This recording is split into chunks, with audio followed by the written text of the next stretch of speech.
example, do you admit that every once in a while in Quran and Sunnah, the people in Jannah will see the people in the hellfire, and the people in hellfire will see the people in Jannah, and sometimes they have conversations. Do you agree? Yes. Huh? Yes, sir. Huh? Yes, sir. Huh? Yes. Huh? Yes. Huh? Yes. All right, don't mess with me, man. I'm from Brooklyn. Are you Zulu? Are you Zulu? Let's give one example. The people in Jannah will look down at the people of hellfire and ask this question, مَا سَلَكَكُمْ فِي سَقَرٍ? What have landed you in the hellfire? قَالُوا لَمْ نَكُ مِنَ الْمُصَلِّينَ. We are not those who used to make salat. وَلَمْ نَكُ نُطْعِمُ مِسْكِينَ. And we were not the people used to feed the poor. Allah knew. Because everything is a test. Ain't testing Allah, it's a test for us. See what we're going to do. Brothers and sisters, you know what? We got a lot of work to do. It ain't what you call yourself, it's what you do. Allah not going to judge you by what you call yourself. You're not a Muslim because you call yourself a Muslim. You're a Muslim because you do what Muslims are supposed to do. And we have a lot of work to do. I'm going to end with what I believe to be my greatest day as a da'i. Without a doubt, and all the years that I've been given da'wah, and I tell you something, for you who give da'wah, don't ever worry about the results. Just ask yourself the question, did you do the best you can? The Prophet ﷺ said he was shown all of the nations, and he saw this huge number of people, and it was said, هَذِهِ أُمَّتُكُمْ. This is your ummah.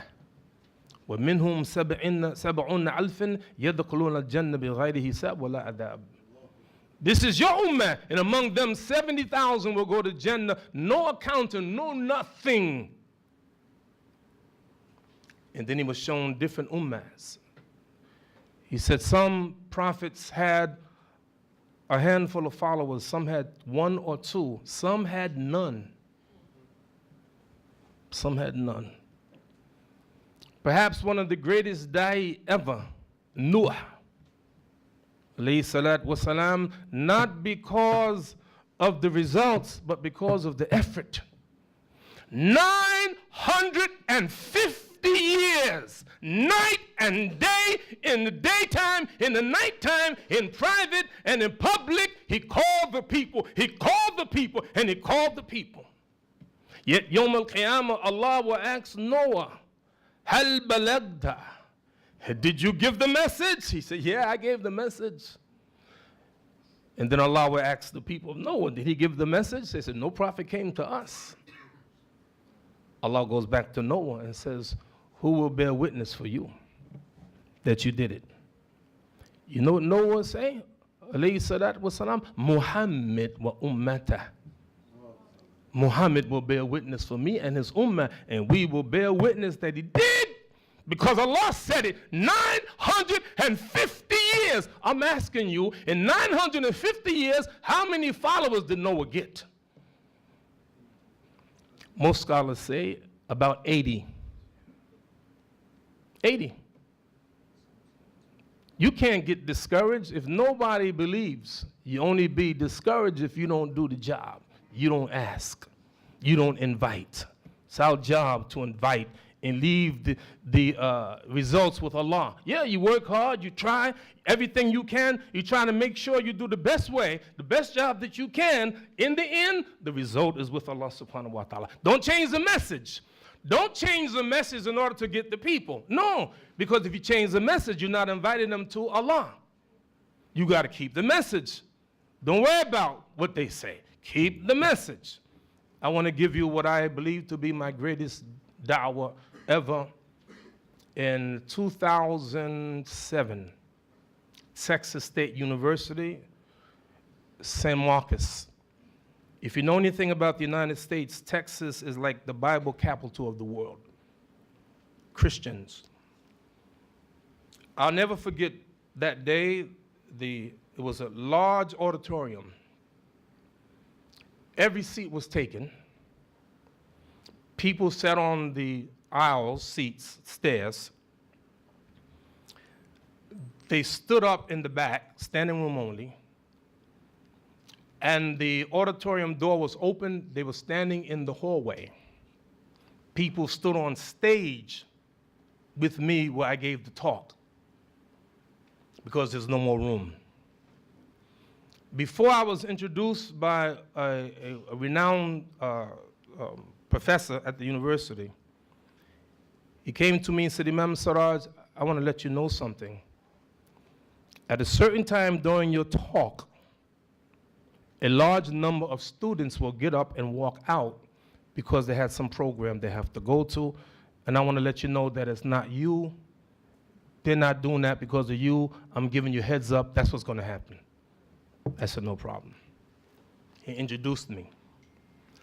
First thing I told them, I'm not going to give the talk on the topic that they gave me. I was invited by the Muslim Student Association. That place may be 95, 96% non-Muslims, 99% white. And the topic that the Muslim Student Association gave me, what did Jesus really say? I said, I'm not going to give that topic. You know why? Because immediately you put them on the defensive. You don't know what Jesus said. Imam Siraj is going to tell you. You've been a Christian all your life. You read the Bible. You know the Bible in and out. Now some black guy from New York City going to come tell me what Jesus really said. Are you crazy? So instead of that, I said, tonight I would like to talk about what the Muslims say about Jesus. Peace and blessing be upon him. Allah be my witness. I did not use one verse of the Bible. Not one. I didn't use any Christian sources. The only thing I used was Quran and Hadith. I'm giving the talk, and I'm expecting soon they're going to walk out. So I'm trying to hurry up. I finished my talk. Nobody left. Not one. Then I said, ladies and gentlemen, right now we have to make prayer. So we're going to be gone about 7 minutes, but we'll be back. I knew that they would leave. I mean, come on, they stayed. They stayed, right? We went and made prayer and came back. Nobody left. Nobody left. And the professor said, Imam Siraj, everybody in the university have to hear that speech. I'm trying to get it now. I want to know what the heck did I say? We did a question and answer period. One man I will never forget, a student there named Dan Rather, a senior. Not only was he a Christian, he was the head of the Christian society on campus. Something happened that night between me and him, a bond. And Allah's my witness, I fell in love with him. The questions that he asked weren't to challenge me, but to get more information. If I ever thought that someone accepted Islam, I would have said he accepted Islam. Really. Loved him, and we spoke. We stayed afterwards. This is in April 2007. About 3 weeks later, I get a letter from his mother. Said, you don't know me, but I'm Dan Rather's mother. You don't know this, but you had a profound effect on my son. And I got your information from the card that you gave him. I found it in his wallet. I want to let you know that my son was in a car accident and he died. I made dua, Allah give him Jannah. Did he take Shahada? I don't know. I can't say. He did. Allahu alam. But just that night, the interaction, the love. Think about this. What would make a mother, a white woman, write an African-American imam saying you had a profound effect on her son? And she just, I thought that you want to know, his brother was also in the car, but he was okay. I say this in my conclusion, brothers and sisters. As Muslims, we have to find the balance between Allah, what he does, and what we do. You see, we have to do the work and let Allah be the judge. Go out there, talk to the people. I have come over the years to love people. I just love people. I was on a plane one day, and I do a lot of dawah on the plane. And the plane had just landed, and people were getting off the plane, and I noticed an old white woman. She was standing in the middle of the aisle, and I walked up to her and said, do you need help? She said, yeah, my luggage. So I reached up and got her luggage and brought it down. I said, would you like for me to take it off the plane for you? She said, no, thank you so much. And I walked off the plane. A young white woman said to me, sir, I saw what you did, and I want to let you know I appreciate it. Somebody is always watching you. See? You talk yang, but people looking at you, how you really are, how you really are. But if you do it for Allah, you're not doing it for the people, you're doing it for Allah. This is what I'm supposed to do. My masjid in Brooklyn, New York, you don't know what snow, you know what snow is? You know snow? You don't know no snow. Huh? Yes? What, every 200 years? Every 200 years you get a little snow? All right. Did you? All right. So a block from my masjid had been snowing, right? And I went to get my newspapers, and I noticed that there was an old African-American woman. You had to walk like 3 stairs to go into the store. And I saw her standing there trying to negotiate how to get down those stairs. I said, madam, come here, let me help you. Take my arm and let me help you. Now, some of you would look at me and say, astaghfirullah. Hey, ma'am, touching that lady, touching that 100-year-old lady. Come on, man, stop it. Come on, man, stop it. Stop. Come on, man. I mean, come on, man. So I helped her. And she looked at me and she smiled. This is the way we are. Allah made us this way.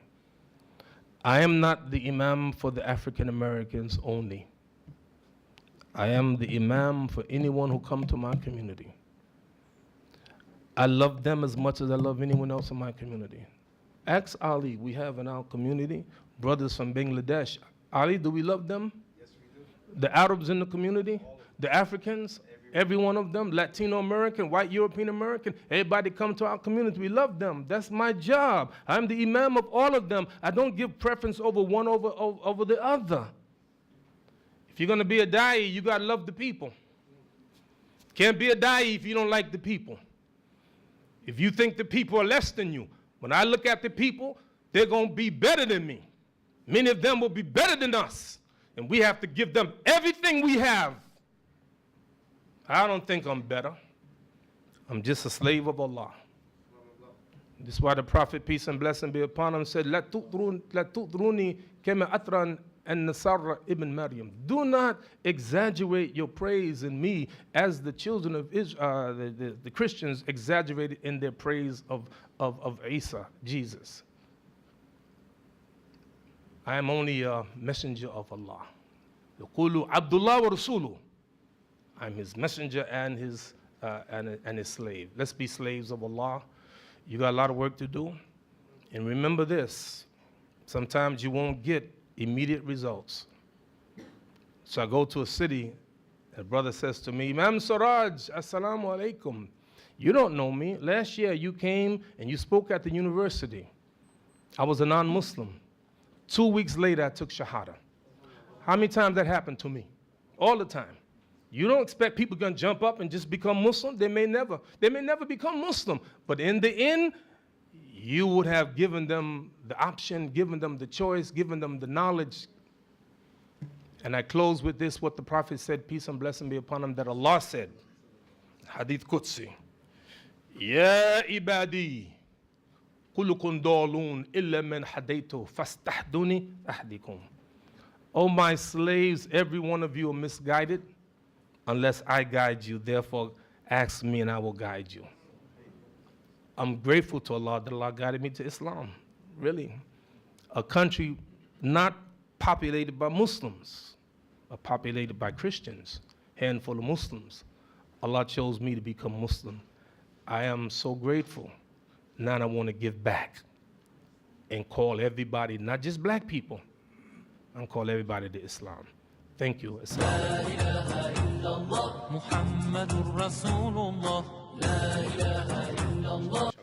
alaikum wa rahmatullah. We have about 5 to 7 minutes for a question and answer session. So I'll allow the Imam to pick whoever raises his hand to ask the questions, and he can respond to those questions, inshallah. Yes, brother, start with you and then you. Yes. Wa alaikum salam. I just wanted to ask, what was your biggest challenge while converting to Islam with the people that were surrounding you that were non-Muslims? I think the biggest challenge is the fact that Muslims are a minority in America, and Islam looks strange. Can I be honest with you? I have a great respect for Muslim women who convert to Islam and then wear hijab. It's a test for women. It's a test. Yeah, it's a test. There's some women who don't do it. So when I first became Muslim, I noticed that many Muslims wore kufis. Now I'm a little bit too nervous to get a kufi. So I got one of those, it's like a sky, what do you call those? Yeah, ski cap. Not quite, it's something like this. But this is more, you know it's a kufi, because you got this on too. But something like that, right? So I wore that and gave me a sense like, I'm one of the Muslims now. But when I became firmly convicted, ain't afraid of nobody but Allah, I wore this and wore Islamic dress. Do you know in my country, Congress, is the legislative body in our country, never opens up except the invocation of a Jewish rabbi or Christian minister. For the first time in the history of America, in 1993, a Muslim opened up a session of Congress. And you know who it was? Imam Siraj. And when I did it, I went just like this. I didn't change my dress. I'm not against suit and ties. Wallahi, I'm not. That's not my point. My point is that I was happy to be Muslim. This is my Islamic identity. I am a Muslim, and I want the world to know that I am Muslim. So the first test is always, as an, you're a minority. One of the greatest prophets ever, the 5 great prophets, right? Noah, Ibrahim, Musa, Isa, and Muhammad alayhi salatu wasalam. Ibrahim alayhi salatu wasalam, Allah recorded a conversation he had with his wife Sarah. He said, "Ya Sarah, laysa ala wajhi ardi mu'min ghairi wa ghairuki." Oh Sarah, there is not one believer on the face of the earth other than you and me. What? 2 believers on the whole earth? Now look at us. I was telling the brothers last night, I was in Birmingham, UK. They had the Eid prayer. You know how many people attended the Eid prayer? They got a park. You know how many people last year attended Eid prayer in Birmingham, UK? 140,000. Dr. Ahmed Saka, rahimahullah, he died 2 years ago, a Muslim who, very activist Muslim, who moved from Lebanon to Chicago. He told me, Imam, when I first moved from Lebanon to Chicago, the first Eid, we had 3 people. Now thousands. It's easier to be a Muslim in a majority country. Everybody Muslim. You know, if you go to Mecca and you don't make prayer, that's hard to imagine. You know, you want to go to a restaurant and it's time to pray. You think you're going to go in that restaurant, they close it down, man. They close the restaurant down. If you can't get into the masjid, they praying in the street. You have to go out of your way not to practice in a Muslim country. Oh, but when you come to a non-Muslim country, that's the test. That's the test. Told people, you know, we have, in New York City, we have 1,300,000 Muslims. 35 full-time Muslim schools, over 400 masjids. This is one city. Thousands of Muslim businesses, thousands. So I go to my grocery store where I get my newspapers. I've been going there for years, but for the first time, I saw a sign that I never saw before. And I looked, it said, no alcohol sold here. Allahu Akbar. Allahu Akbar. And I looked more carefully. No alcohol sold here on Sundays. Before 2 p.m. Come on, guys. Come on, man. How you gonna give dawah? Yeah, come on, get some of this wine. Let me give you some dawah. Hello? So when you are in, an Islamic environment, it's easy. Go to stores. There's no pork nowhere, no alcohol nowhere. That's one thing, but it's a test to live as a minority in a society. That's, to me, one of the biggest tests. Yes, sir. Assalamu alaikum wa rahmatullahi wa barakatuh. Yeah, Imam Siraj Wahhaj, we have been really inspired with your talk. May Allah reward you accordingly. Yeah, but I want to extract some commitment from you that you please kindly visit South Africa regularly, please. Not only South Africa and some other African countries. Yes. From research and documentary that we watch and we listen to, Europe and America, they are having the fastest, Islam is the fastest growing religion. Yes. The awareness is there, the participation, and the resource personnel are there. We are lacking those in Africa. And we want people like you who are resource people that can really touch people's life with motivational talk. We are not saying people in South Africa, of course. That's not what I'm saying. Of course. But there's always this effect when we have people from other climes that come. Of course. That they it's always really like that. Please, can you please give us this commitment, please? Done. Please. So you tell me, you get this Yaqub there?